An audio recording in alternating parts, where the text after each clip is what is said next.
Hey there, and welcome to Living in Lansing, Michigan, your channel for everything you need to know about buying a home, selling a home, or living in the Greater Lansing area. I am Brooks Warner, local real estate agent with the Mint Home team at Keller Williams Realty, and today we are going to be talking about a question I get asked all the time. Winter is officially here in Michigan. We've had snow on the ground for a little bit over a week now, and it doesn't seem like it's going anywhere. So we are going to talk about, should I buy a home this winter, or should I wait till next spring and summer, the pros and cons of that, and some historical data to help you make the best decision.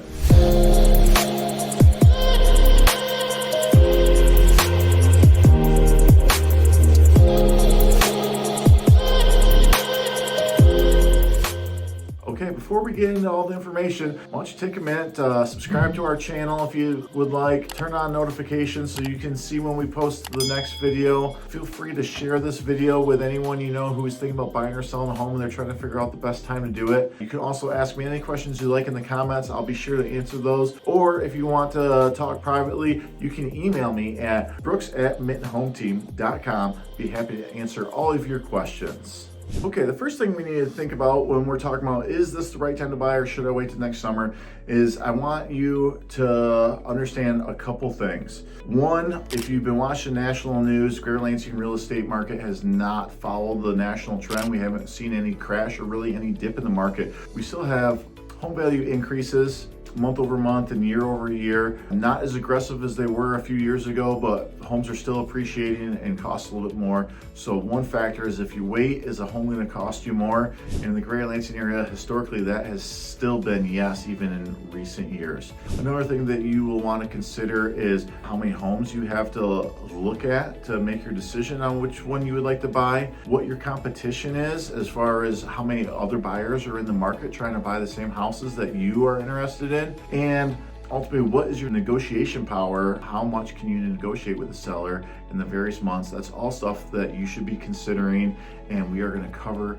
here in this video. Before we dive into the nitty-gritty of the numbers of the Greater Lansing area, I'm going to talk a little bit about real estate forecasts. So National Association of Realtors recently put out a new article for their predictions for 2026, and it's actually a national home value increase of up to 14%. That's quite a bit more than what we've seen in the last few years, but not as much as during the pandemic. So if it's going to be 14% and you delay your home buying by 6, 7, 8, 9, 10 months, you could end up paying potentially, based off from their prediction, as much as 10% more for a home next summer, late summer, compared to buying something this winter. So that's a national prediction. Not exactly sure how that's going to shake out here locally, but that's definitely something you should be considering. What is the cost if I wait to buy a home?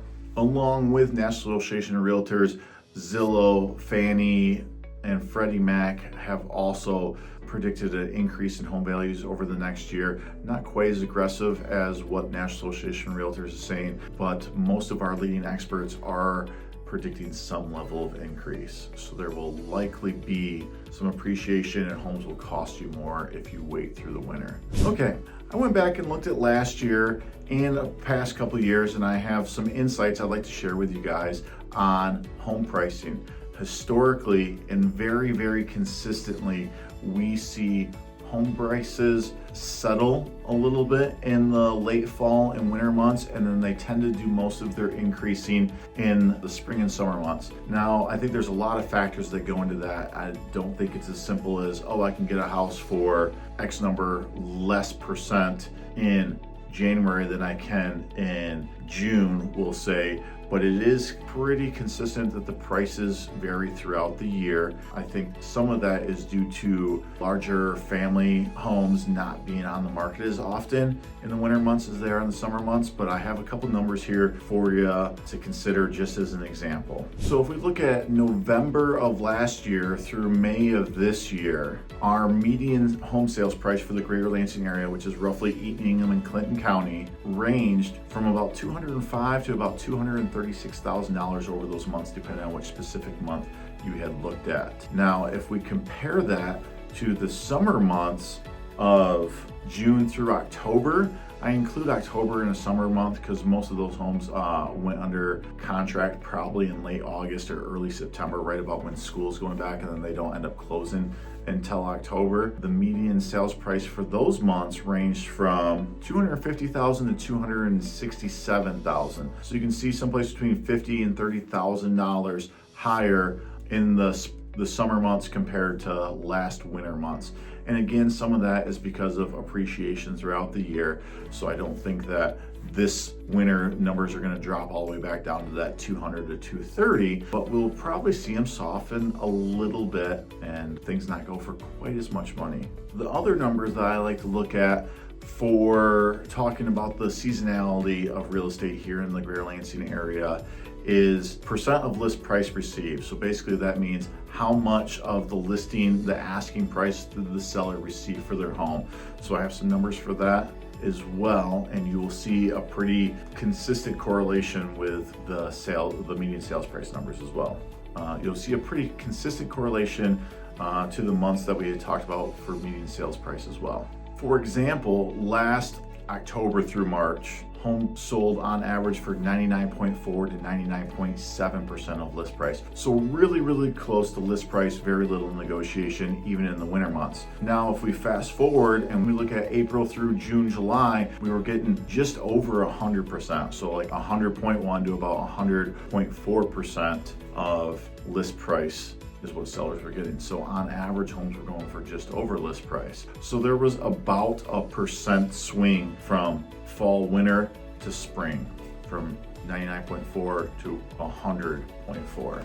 So what this tells us is that you tend to have a little bit more negotiation power in the winter months as well. So that was a couple quick pros potentially of buying the winter. You could have a little bit lower sales price, a little bit more negotiation. Now we're going to talk about one of the cons of buying in winter in Michigan, and that's going to be active inventory, the number of homes that are on the market for you to look at, to choose from, to purchase.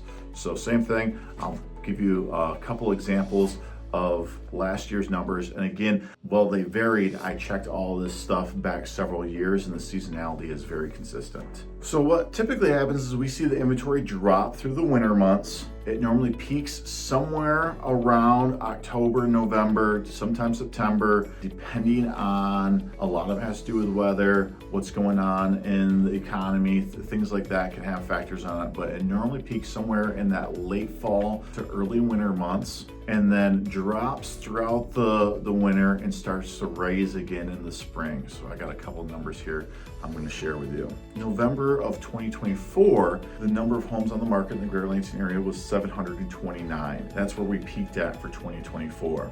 Now by March of 2025, that number had dropped to 494 homes. So about 40% less homes to pick from in March compared to November, just a few months prior. So that could be a con for someone who is shopping. You'll have less homes to look at to make your decision. Now, if we look at 2025, it appears that we peaked somewhere around September, but the good news for buyers is overall inventory has increased. So we ended up around 814 as our highest level of inventory in that like October of 2025. So about 100 more homes on the market than the year previously. And that has already started to drop through the winter, just being in December like we had kind of talked about. And we are now down to 701 as of the end of November.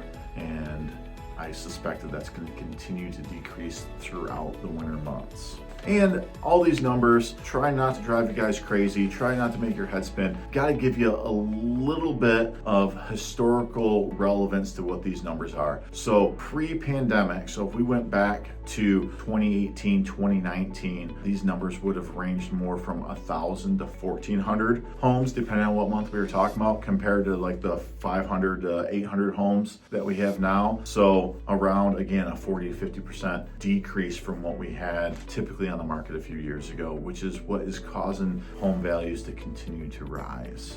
Okay, another important topic to talk about, and we had done a video on this in the past, and it is still true today. Interest rates have settled in the low sixes. Most of the experts suspect that that's where they're going to stay for the foreseeable future, somewhere around 6 or just above 6. If you are waiting for a 3% interest rate or something like that that you could have gotten during 2021, the peak of the pandemic, those are likely never coming back. It was an anomaly for a worldwide pandemic, and something that the government had pushed down to help keep the economy going. You just need to accept the fact that you're probably never going to see that again. And if you did, it would come with some other large drastic events that were causing it that would probably not be great for people's confidence in buying homes. So if you're waiting on interest rates, probably shouldn't wait. Don't see any major drops coming. All the major professionals out there, whether it's the Mortgage Association, National Association of Realtors, Fannie, Freddie, Home Builders Association, they all do predictions on this, and they are all really, really consistent and close to